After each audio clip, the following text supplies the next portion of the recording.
Hello guys, welcome to our channel college 2 point. तो finally MET Manipal 2021 की result declare हो गई। चाहे हम परसेंटाइल की बात करें, रैंक की बात करें, तो आई होप सभी ने अपने रैंक एंड परसेंटाइल को देख लिया होगा। अब यहाँ पे जो क्वेश्चन आता है मन में कि क्या रैंक टारगेट करना पड़ेगा अगर हम मणिपाल में कंप्यूटर साइंस के लिए जाना चाह रहे हैं, इंफॉर्मेशन टेक्नोलॉजी के लिए जाना चाह रहे हैं, या फिर मणिपाल के अदर कैंपसेस जैसे जयपुर कैंपस, सिक्किम कैंपस में अगर हम कंप्यूटर साइंस को टारगेट कर रहे हैं, तो उन सभी के लिए हमारा क्या एक रैंक होना चाहिए।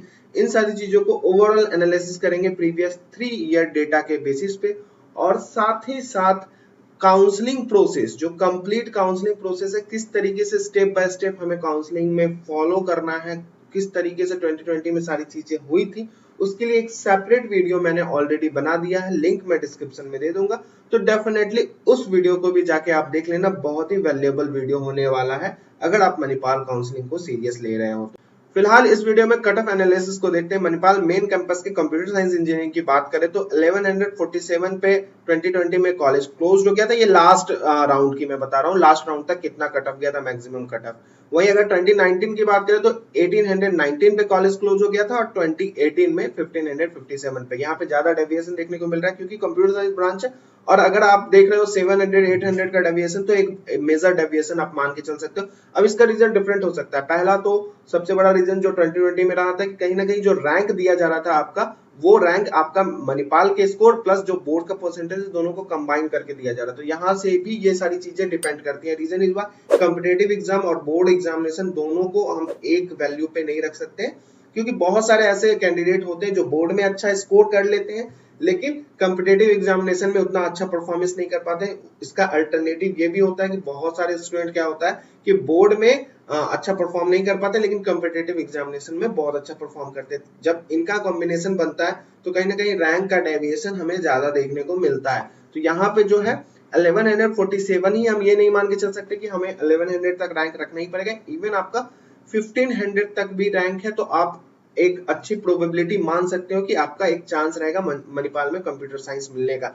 अब ये सारी चीजें जो मैं बोल रहा हूँ 1500, ये डिपेंड करती है काउंसलिंग प्रोसेस पे भी। जिस तरह से प्रीवियस ईयर इतना ट्रांसपेरेंटली काउंसलिंग कंडक्ट हुआ था, इसके लिए मैंने सेपरेट वीडियो भी बनाया। किस तरीके से जोसा के एंड राउंड के बाद भी मणिपाल का काउंसलिंग चलता रहा था, जिसके कारण अगर कोई भी अपने सेकेंडरी ऑप्शन में मणिपाल को ऑप्ट करना चाह रहा था तो उसके लिए एक वैलिड चांस मिल रहा था कि नहीं, आप पहले उधर ट्राई कर लो, इन केस आपको उधर कॉलेज मिलता है तो आप इधर से छोड़ के जा सकते हो, क्योंकि राउंड चल ही रही थी।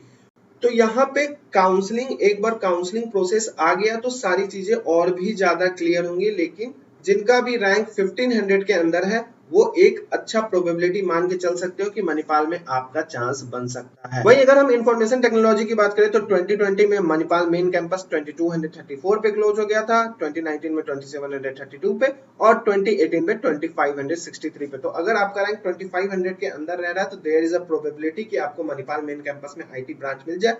लेकिन अगर आप पूरा सेफ रहना चाह रहे हो कि नहीं, मुझे 100% सिक्योरिटी क्या रहेगी, किस रैंक पे रहेगी, तो 2000 के अंदर अगर आप हो तो डेफिनेटली आपको आईटी ब्रांच तो मिल जाएगा। लेकिन प्रोबेबिलिटी है 2500 तक भी आईटी जाए। अब ये सारी चीजें प्रोबेबिलिटी काउंसलिंग प्रोसेस आने के बाद और भी ज्यादा क्लियर होंगी, क्योंकि प्रोसेस जिस तरीके का रहेगा, मणिपाल इस बार कैसे कंडक्ट करवा रहा है काउंसलिंग को, क्या कुछ चेंजेस ला रहा है या फिर वही पैटर्न रहने वाला।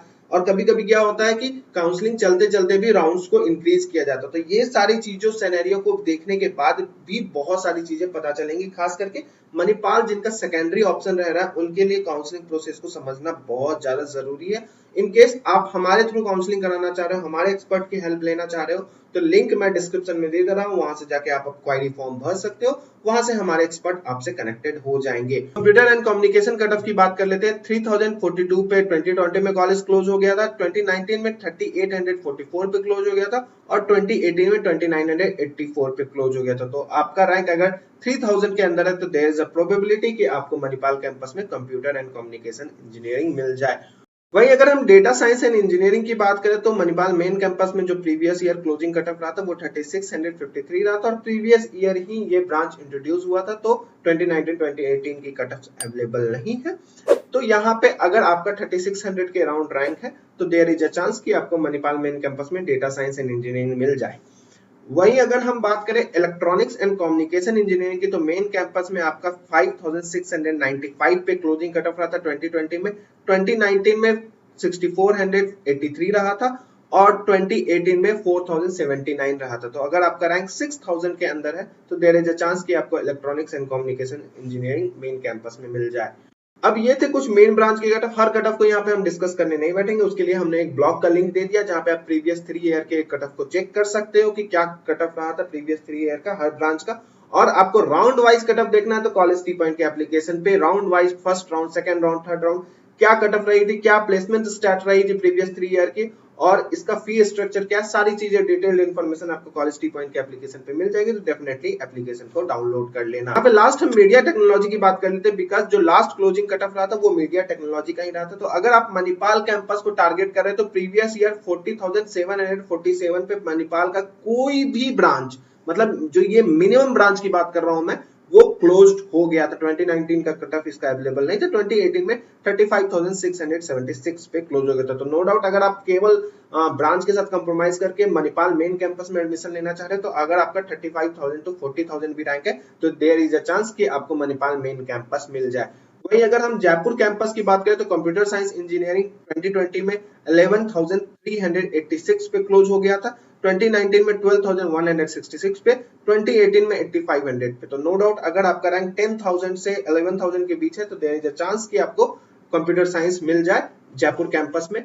वहीं अगर आप जयपुर कैंपस में इंफॉर्मेशन टेक्नोलॉजी का टारगेट कर रहे हैं तो 21,000 जो रहा था वो 2020 में क्लोजिंग कट ऑफ रहा था, 20,944 2019 में, और 2018 में 12,635। तो 2018 का इसका जो आप देखोगे कंप्यूटर साइंस का भी, इंफॉर्मेशन टेक्नोलॉजी का भी कट ऑफ काफी लो जा रहा है। लेकिन 2020 और 2019 के एनालिसिस के बेसिस पे हम ये कह सकते हैं कि 20,000 टू 21,000 अगर आपका रैंक है तो देयर इज अ चांस कि आपको इंफॉर्मेशन टेक्नोलॉजी मिल जाए।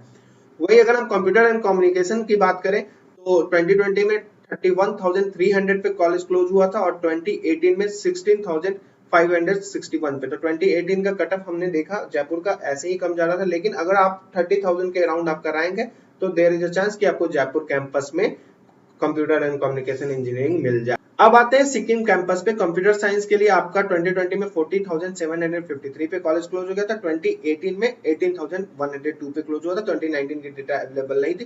तो इसके अकॉर्डिंग नो डाउट अगर आपका 40,000 इवन आपका 50,000 के भी अंदर रैंक रह रहा है तो आपको सीएस या आईटी डेफिनेटली सिक्किम कैंपस में मिलने का चांस रहेगा। रीजन इज व्हाई इसकी बहुत सारी सीटें वैकेंट भी जाती हैं। तो नो डाउट अगर आपका रैंक आ रहा है मणिपाल में, अगर आप अच्छे से काउंसलिंग कर रहे हो और इन कैंपसेस को फोकस कर रहे हैं तो नो डाउट सीएस और आईटी आपको सिक्किम कैंपस में मिलने का चांस रहेगा। इसके लिए आपको बेहतरीन तरीके से काउंसलिंग करना पड़ेगा। जो ऑप्शंस और भी आप ऑप्ट करके चल रहे हैं उसको भी रिकमेंडेशन में रखना पड़ेगा, किस तरीके से हम काउंसलिंग करें जो कि हमारा जो एंड तक काउंसलिंग चले। और इवन अगर हम दूसरे कॉलेज पे फोकस कर रहे हैं तो वहां भी हमारा प्रोबेबिलिटी अच्छा बन सके ताकि हम इनको भी छोड़ के जा सके। सारी चीजें डिटेल्ड काउंसलिंग के थ्रू आपको ये सारी चीजें ध्यान रखनी पड़ेगी। इन केस आप हमारे थ्रू काउंसलिंग के लिए जाना चाह रहे हो तो लिंक मैं डिस्क्रिप्शन में दे रहा हूं, वहां से आप क्वारी फॉर्म भरो, हमारे एक्सपर्ट आपके साथ कनेक्टेड हो जाएंगे। इस वीडियो के लिए इतना ही। Thank you and best of luck.